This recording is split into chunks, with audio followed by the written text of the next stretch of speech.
Hello everyone, Miss Carrie here with a bright, playful page that you can create using pattern paper, cardstock, and rub-on transfers.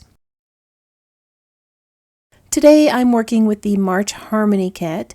The main kit is such an amazing collection filled with soft colors, beautiful florals, and vintage elements. I'm going to be pairing the items in this kit with the cardstock collection.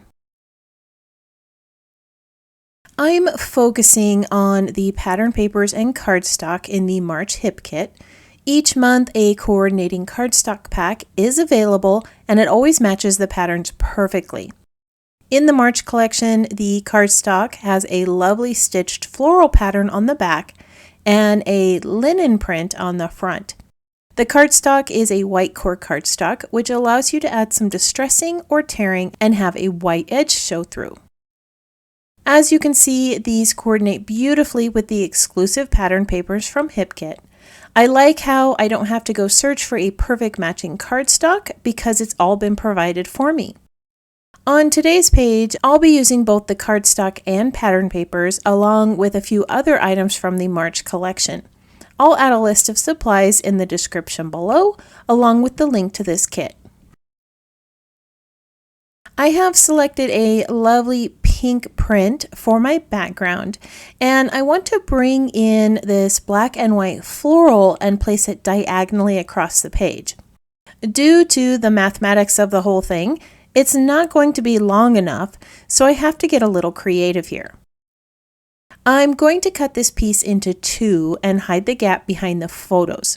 Once I've determined their placement, I can trim this down and make the cut where the photos are going to sit. I will also be placing a smaller piece of blue pattern paper above it, and I'll need to cut that into two pieces also. The photos have been backed in white cardstock, and I'm adding some black around the edges with an ink pad. This is a fun way to add color to your photo frame and bring in a distressed look. I adhered these photos together, laid them onto the pattern paper, and I marked where the cut needed to be located. As I place the two pattern pieces down, I'm using a ruler to help me get the edges straight. Once the photos are in place, that gap is going to be hidden, and I'll have a cute diagonal design on my page background. Before I add any additional paper or cardstock to the page, I want to bring in a few rub-on designs. This page is going to have quite a few layers on it, and these butterflies are going to be one of the lower layers. I have cut apart my transfers and I'm placing them on the right side of the page so that they sit above and below the photos. As I transfer them to the paper, I'm going to create visual triangles of color with the butterflies and flowers and layer some of the designs over others. At the base of the page, I've added a layer of purple florals, and I'm going to place a green butterfly over the top. This just creates some nice dimension on the page without actually adding any dimension. As I continue to add these transfers to the layout, I would love it if you tap that subscribe button and let me know that you're new here. If you're already a subscriber, let me know that you're enjoying this video by tapping the thumbs up or leaving a comment below. Now that the first layer of the rub-on transfers are in place, I'm going to bring in some cardstock circles as a border. To keep them in a nice straight even line, I drew a line with a pencil on my background paper, and then I adhered those pieces in place. I selected 3 colors for my circles to match the colors of the butterflies I added. Each of those circles overlaps slightly to create some dimension, and they each have some stitching detail to add texture. At the end of the border, I wanted to make sure that I had a full circle, so I laid that last circle in place, and then I adhered a little filler piece that's going to be hidden behind the photo. Once those photos are in place, you're not even going to know that this didn't create a perfectly even border. Off camera, I attached the 2 blue paper strips in place and I added some stitching with my sewing machine. For my journaling, I'm using this little envelope with a tag tucked inside, and I'm going to place it underneath one of the photos. Above and below this envelope, I'm going to layer some leaves and florals. I cut the leaves and twigs from pattern paper and cardstock, and then I added a large yellow flower sticker above that journal tag. In addition to the leaves and flower, I added a cute little sticker that says "Fabulous." I love how this has a printed staple on it so that it looks like I've added another element to my page. Now I want to bring in some more layers with rub-on transfers. At the top of the page, I'm going to layer a title over the previously added transfers. The butterfly layers underneath are going to create some more dimension to the page, and they're going to peek out from under the floral layers that are attached to the title. Whenever I add larger rub-on transfer pieces, I like to hold them in place with some repositionable tape. This keeps them from shifting while I'm adding them to the page, and it works almost like a little hinge so that I can lift that transfer sheet and make sure that everything has been adhered to the page. I'm also going to add more yellow to my layout with some florals above the photo. I have some yellow in the border and in that large flower, and I want to bring another element to this page in that color. Over the top of these flowers, I'm going to add another butterfly in blue. This creates a visual triangle with the other blue items I've added and adds a nice pop of color up here. The butterfly also attaches those florals to the title, so it creates a complete design.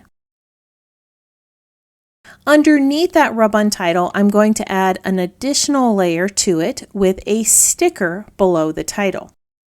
This sticker says "Beautiful Things," and it has this lovely pink and yellow ombre across it. I'm going to bring in more florals with a little tab above the photo. This pink flower mimics the shape of the larger floral, and the colors are similar to the colors of the sticker below the title. I'm also going to add some butterfly stickers to the page and pop them up on some foam tape. I'm choosing colors that match other images on the page, and I like how the butterflies have black details which match the lettering in the title and the black ink that I added around the photos.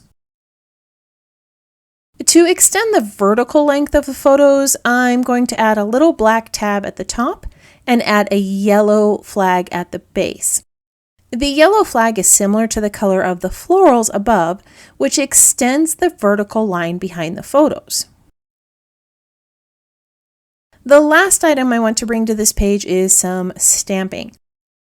On the black and white floral pattern, there is one area that is printed with pink ink blotches. I want to replicate this with a stamp from the color kit. I'm not very confident when it comes to adding splatters to my pages, so it's nice to have a stamp like this in my collection. The ink I chose is called It's a Girl, and it is a little darker than the color that's printed on my paper, so I'm adding the images with second generation stamping. Each time after I ink up the stamp, I remove a layer of ink by stamping it onto the paper, and then I stamp the image onto the page. This creates a less saturated color that matches the design I'm trying to replicate. I'm going to finish stamping these images, add a few more items to my page, and then I'll share the completed layout with you. Off camera, I added another little cardstock frame around the photos to help them stand out a little bit more. I also attached an eyelet to my tag and threaded some twine through for texture. I hope that you enjoyed today's project and all the lovely layers I added. Today's techniques included a few ways that you can use cardstock and rub-on transfers to create layers on your scrapbook pages. I chose to use some items from the March main kit and cardstock collection to create some unique elements on my page. All the lovely layers on this layout were simple to create and are a fun way to use up the items in your March Harmony kit. A few of the items I used today are not part of the main kit, but if you're a member of HIPKITCLUB, you save $5 on the monthly kit and 15% on the coordinating items, and they ship free with your main kit. So if you want to grab yourself a cardstock kit or any of the additional embellishments, it's worth becoming a member. If you'd like to learn more, I have added details in the description below. I want to thank you for joining me for another scrapbook project. If you would like to see more of my creations, you can visit my channel or follow Miss Carrie's Creations online. If you have any questions about this project or the supplies listed below, feel free to leave me a comment. I hope that you have a wonderful week, and I can't wait to see what you create.